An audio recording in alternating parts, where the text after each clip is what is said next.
on the first day of 1959. Fulgencio Batista packed 2 suitcases, loaded $300 million onto a plane, and fled Cuba in the middle of the night.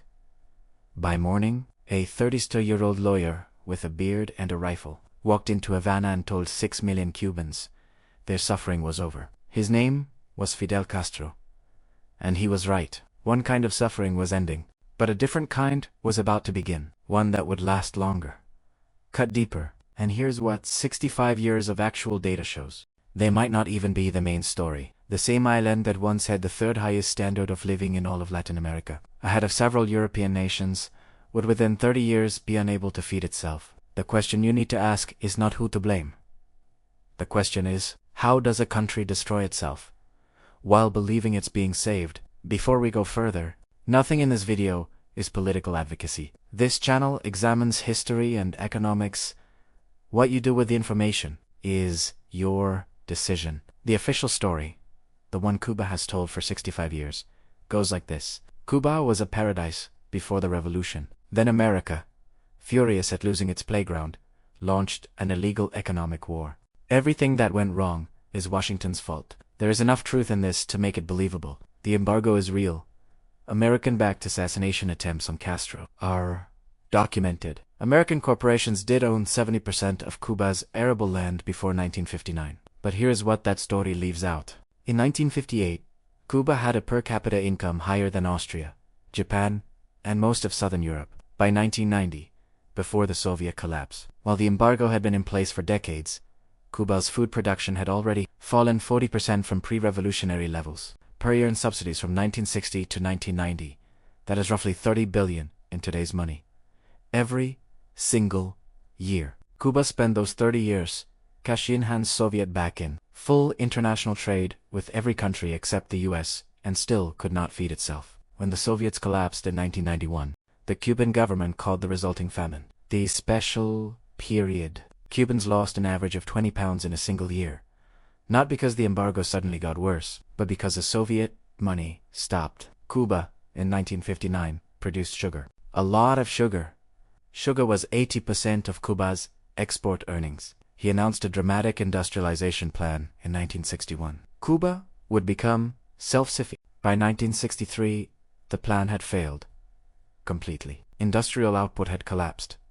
Skilled managers had fled to Miami. The government reversed course and doubled down on sugar. Students left school.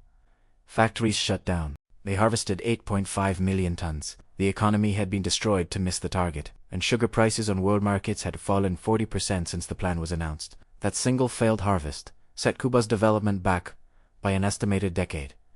It was the Cuban government's decision. The embargo had nothing to do with it. Revealed to the brain drain how Cuba lost its future. Between 1959 and 1962, Cuba lost 20% of its doctors, not to death, to Miami. The revolution declared private medicine illegal. Physicians who had spent a decade in training were told they now worked for the state at state salaries. Cuba lost 3,000 of its 6,000 physicians in 3 years. It lost most of its engineers, accountants, lawyers, and university professors in the same window. This was not a CIA operation. These people left because the system made their skills worthless. The Cuban government replaced them with a different model. Mass education, free university, state-directed careers. And in one metric, literacy, it worked spectacularly. Cuba achieved near-universal literacy by 1961. That was a genuine achievement. But literacy without economic freedom produces educated people who cannot use their education. By the 1980s, Cuba had more doctors per capita than almost any country on earth, and was still exporting them to Venezuela and Angola in exchange for oil, because there was nothing for them to do at home. Reveal 3. The Soviet dependency trap. The subsidy that destroyed incentives. Here is the economics lesson Cuba learned the hard way, and that economists had predicted would happen. When the Soviet Union paid Cuba 6 times the world market price for sugar, it removed every incentive Cuba had to modernize its agriculture, develop new industries, or reform its economic system. Why? Compete. When someone will overpay you, regardless. This is called the resource course, and it works whether the resource is oil, foreign aid, or Soviet subsidies. Nations that receive money without earning it stop building the institutions that earn money. In 1989, Cuba's economy was 80% dependent on Soviet trade. When the USSR collapsed, Cuba's GDP fell 35% in THREE years. No embargo caused that collapse. The removal of artificial support did. Cuba was not strangled from outside. It was hollowed out from within by a system that confused control with prosperity. Reveal 4. The comparison that changes everything. The most powerful argument against the embargo did everything theory sits 90 miles from Cuba's coast and speaks Spanish. The Dominican Republic. Can you believe it? Can you believe it? Same island chain, same colonial history, same sugar economy, same party in 1959. Different political system after 1961. Today, the Dominican Republic has a GDP per capita 3 times higher than Cuba. Its economy has grown every single decade since 1970. It has attracted $4 billion in foreign investment in a single recent year. No one credits Dominican capitalism for this, without also crediting Cuban socialism for the gap. The two islands are the most direct comparison experiment in modern economic history. Today, Cuba is experiencing its worst economic crisis since the special period of the 1990s. Power outages last up to 20 hours a day. Fuel is so scarce that state-owned buses have stopped running in most provinces. A single meal for a family of 4 costs the equivalent of a WEEK's state salary. In 2023, over 500,000 Cubans emigrated, the largest single-year exodus in Cuban history. The Cuban peso lost 95% of its value between 2020 and 2024. Food inflation hit 500% in official markets. Black market prices were worse. The Cuban government's explanation is unchanged. The embargo, tightened sanctions, American imperialism. But here is what makes 2024 different from 1994. This time, there is no Soviet Union to ride to the rescue. Venezuela, which replaced the USSR as Cuba's subsidy lifeline, is itself collapsing. China has offered political support, but not blank checks. For the first time in 65 years, Cuba faces its structural problems with nitrogen monoxide, external patron to paper over them, and Cubans know it. The protests of July 2021, the largest since the revolution, didn't chant about the embargo. They chanted freedom and were hungry. The people closest to the system understand what the official story won't say. When a government has had 65 years and billions in external support to prove its system works, and people are still hungry, the system is the variable that needs examining.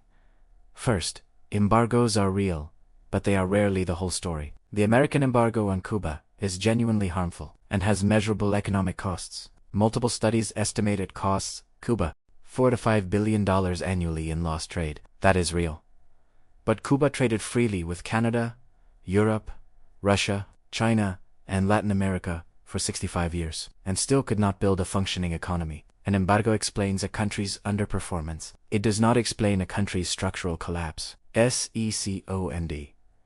The most dangerous economic trap is not poverty, it's dependency. Cuba in the 1960s was not poor by Latin American standards. It was dependent first on American investment, then on Soviet subsidies, then on Venezuelan oil. Every time the external lifeline was cut, the underlying dysfunction was exposed. Countries that build institutions to serve their people. Here is what 65 years of Cuban history proves, and what applies to every economy in every country on earth. The most powerful economic force on the planet is not oil, not gold, not military power. It is the cumulative decision of millions of individual people choosing where to put their effort, their talent, and their risk. Every time a Cuban doctor chose Miami over Havana, they were not being selfish. They were being rational. Every time a Cuban farmer produced less than his field could grow, because there was no incentive to grow more, he was being rational. Every time a Cuban entrepreneur looked at the system and decided the risk wasn't worth it, rational. Cuba did not fail because America hated it. Cuba did not fail because the embargo was too tight. Cuba failed for the same reason. Every centrally controlled economy has failed in the historical record. It assumed that political control could substitute for economic incentives. It cannot. It never has. And no amount of ideological commitment changes the underlying mathematics. The real reason Cuba suffered is not what was done to it from outside. It is what was done to its people from within, the systematic removal of the one thing that has lifted every society out of poverty in human history. The freedom to decide what your own effort is worth. The question hanging over Cuba right now is not whether the embargo will be lifted. It is whether, after 65 years, the people who inherited the revolution will finally let the island find out what it is capable of. Thank you for watching.